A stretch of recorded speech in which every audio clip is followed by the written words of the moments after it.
So Zoro was born and raised here at this ranch, and he's now in a stall versus being out in the herd, and he's kind of spooky and scared, snorting. And he was given back to me, having been to a dressage trainer with the complaint that he's absolutely belligerent and ran over the trainer, bolted with her, and so forth. So he never used to do any of this behavior, and the first problem is he is belligerent. There's no leadership. He takes the lead. He has learned now to take the lead. Okay, so this is the first problem, is he's walking ahead of me. However, he's getting better because he's not freaked out about the dirt bike or anything anymore. But this he never used to do, okay? He never used to just ignore the person and just walk through them. This is a learned behavior that is a new learned behavior and repeated. So let's see, when the bike comes behind him, what he does. Nothing. It's just that the problem is that he, and that's my stallion right there, is that he walks in front, and we need to fix that first. He needs to mind when people are coming and not walking in front of me. So I'm gonna bump, but he's never done this before. So I'll show you the correction after. It's kind of hard to film and walk, but now he's no longer walking in front of me. Back to I'm gonna put him behind me. So bump, back up. Good boy. So now he's walking behind me. Good boy. So I'm just including the first 15 minutes of the session and then the end of it. This is Zoro's very first session after he came back from being trained for, I believe, what was a couple months by a dressage trainer in an English barn down in Chino. And he was born and raised here, so he was used to a herd dynamic. He's never really been away without us, never been in a stall. So I think all that added to his later problematic behavior. But I think the biggest problem was he didn't get leadership in a way he understood, or in a way that was effective. So you saw how he walked. That was the first problem, that he just took the leadership into his own hoofs and walked in front of me without acknowledging me. And now this is how we fix this. I promise I have not done a single thing. My son is still riding his dirt bike. I haven't done a single thing off camera to get him to this stage. He has a choice right there. The first connection is made right there and then, where he chooses to follow me. I'm in the lead, he's behind me. All this translates into the horse as language of trustworthy leadership. I'm not trying to chase him away. I'm not really trying to move his feet. I'm trying to encourage him to trust me and follow me and match my steps. And now I'm trying to get him to a state where he lowers his head, because I thought he grew when I first met him down in Chino again after 6 months being there. But no, his head was just very high up. And that's the first thing that we need to do, is get that relaxed head position, because that releases adrenaline. And I just want to frame his mind into a learning mode right now. But again, as you can see, I'm asking to yield his forequarters. I yielded his hindquarters before. It's all it is body language that speaks to him in a way he understands and in a way that establishes me as the leader. See how his head raises? Obviously, that's his bad side. And there was a little resistance there. But am I using anything but my hands? No. Am I whacking him? Am I doing this? This is all, I want him to just be a willing participant. And he's being a baby and he's releasing nerves right there. But look at me going under him. So this horse was one that supposedly ran over the trainer.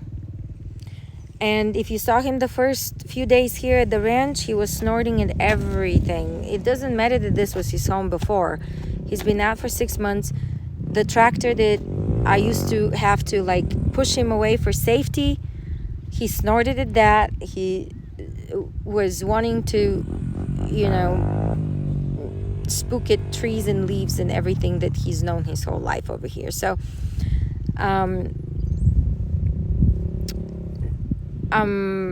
I kind of lost my train of thought there, but this is not him being relaxed, and this is a horse who still can bolt and all that. But why doesn't he? Why can I, with no halter attached or anything, go under his belly and trust him? Not because I'm so brave, but because I have already communicated with him that I'm in the lead, and then he gave me the okay in the way that I understood him, and now we're in communication. And as you just saw, I could push him away and send him off and bring him back to me. And again, these are all things that matter to horses. Can I tell you to go away from my space? Can I invite you back into my space? Can you follow me? Those are the things that horses understand that make a good leader. And from there, no, he's not going to run on top of me. He's not going to spook, because now he has a leader he can trust. And I don't have a camera person, so obviously, the pole is in the way and the recording is not the best. But I think this is just for information. Now, look at him trotting with me. And he's a little unsure there, but when I make a suggestion, he actually pays attention. And that's another thing that's really important. If the horse is distracted and looking what to spook at, they will find something to spook at. If they're focused on you and your leadership, they breathe that energy off of you. They absorb what you give. And they're not worried about spooking and stuff, because they're worried about following you and your lead. And if you're not spooking, they're not spooking. And again, this is what makes a great ride. I don't know why people don't want to understand that. And of course, it's the horse's fault. And if people could just follow that principle of leadership, 90% of their problems would be resolved right then. And the horses would be called good horses, and nobody's gonna jeopardize their health and be run over or bolted with. So I know I can ride him. I'm not gonna even ride him today. I just want him to find that spot of relaxation and decompress all that's been going on in his head the last 6 months, so that we could reprogram him back to being his old self, that he was trustworthy and could be ridden at a parade with helicopters and things going on, little kids squirting us with water guns and so forth, so that he can have a better future, since we cannot keep him.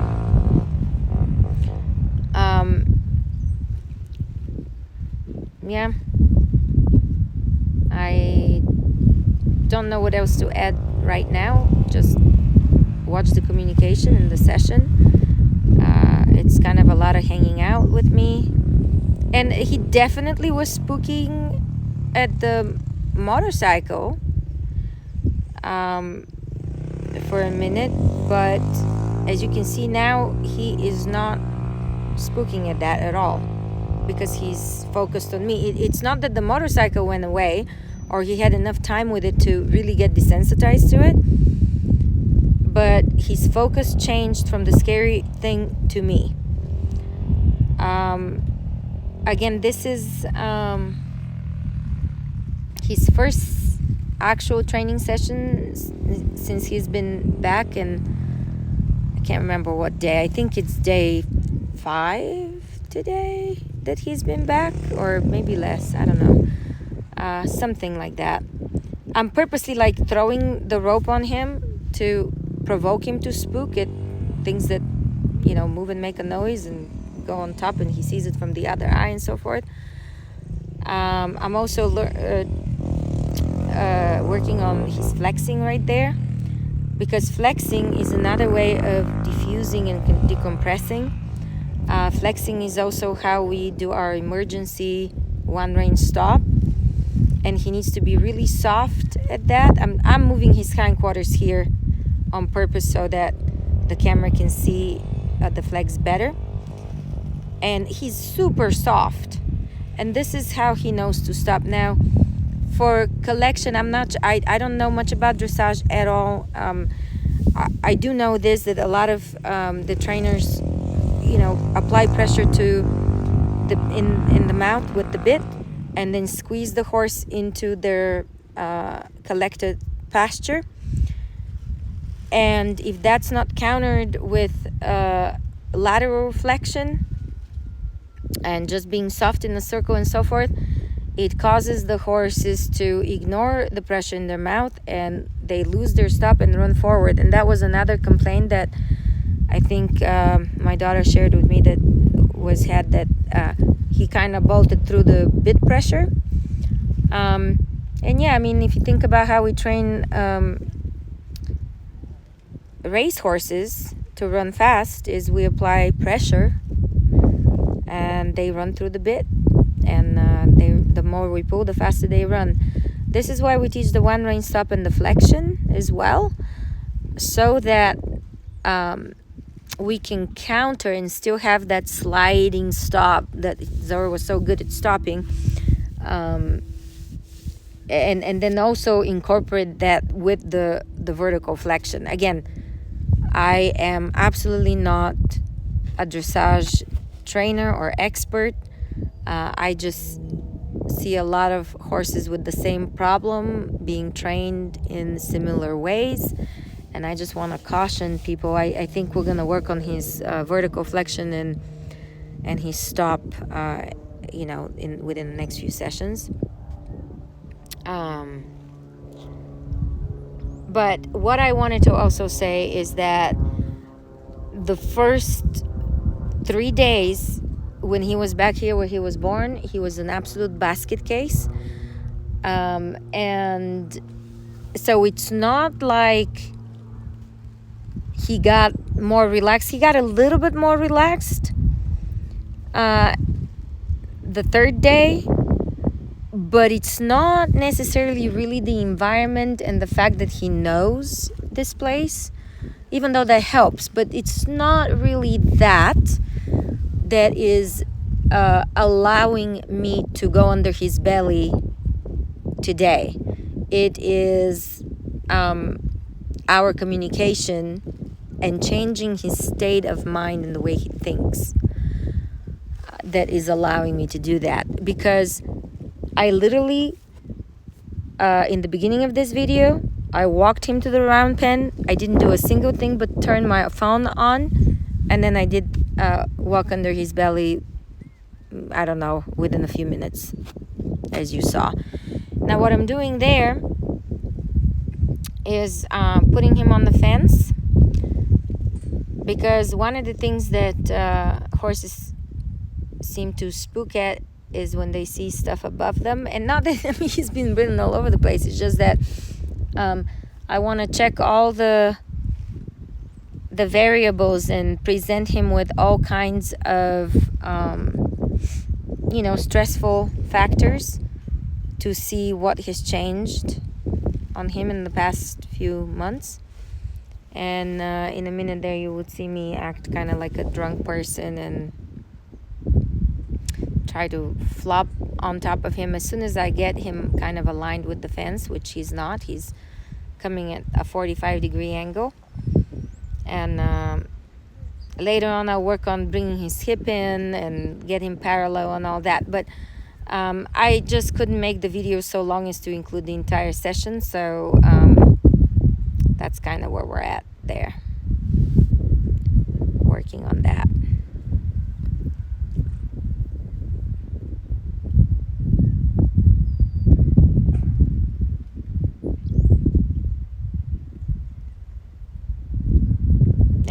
purposely kind of bumping and moving my leg all over and being very non-proper. Because the more improper we are, see how that triggered him right there? We find those things that are now our factor to scare our horse, touching them someplace, bumping them a certain way. They might be unsure. It might not be just a pure spook. It might be that he thinks I want him to move. Again, I don't know how he was trained the last couple months. He's been out of our control for 6 months now, almost to the day. He actually went to, we trailered him down to the other barn on January 31st. And now it's May 31st. So actually, what is that? 5 months. Sorry, I was wrong. So 5 months. But I know that he got his dressage training for only a couple of months. So I don't know what cues he was given and all that. I'm sure they were fabulous because he did look very nice at a collected trot with the trainer on. But again, I'm not addressing like body pasture collection or anything like that. I'm addressing his mind and what has happened. So I want to be totally not proper and just, touch him in places, make him feel uncomfortable and unpastured and all that.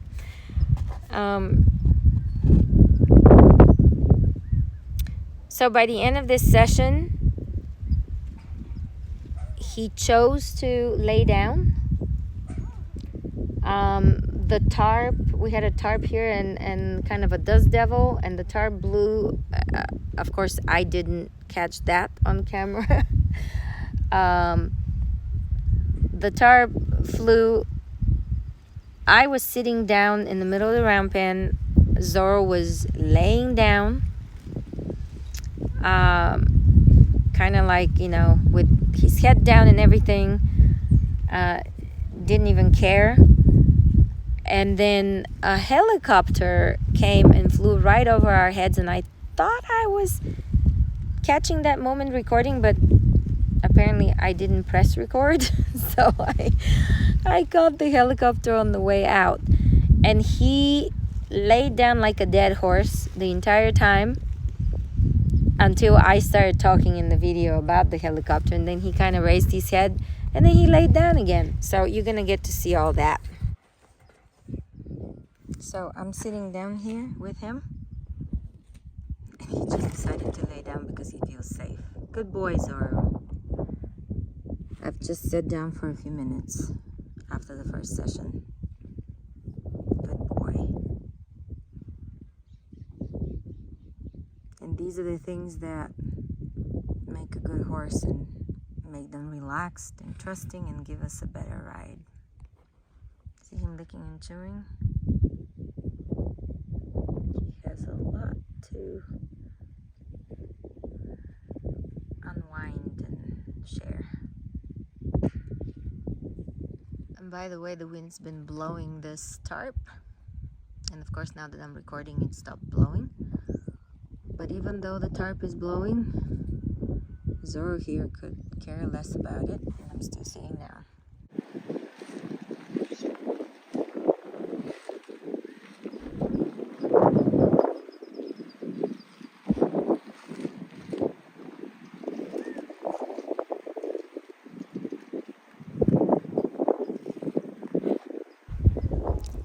Oh, and by the way, we just had a little earthquake too.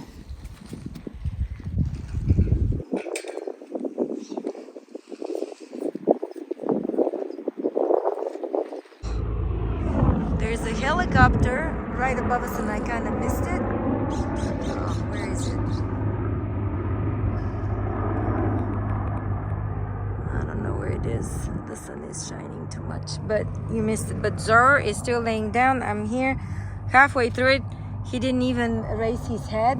I was,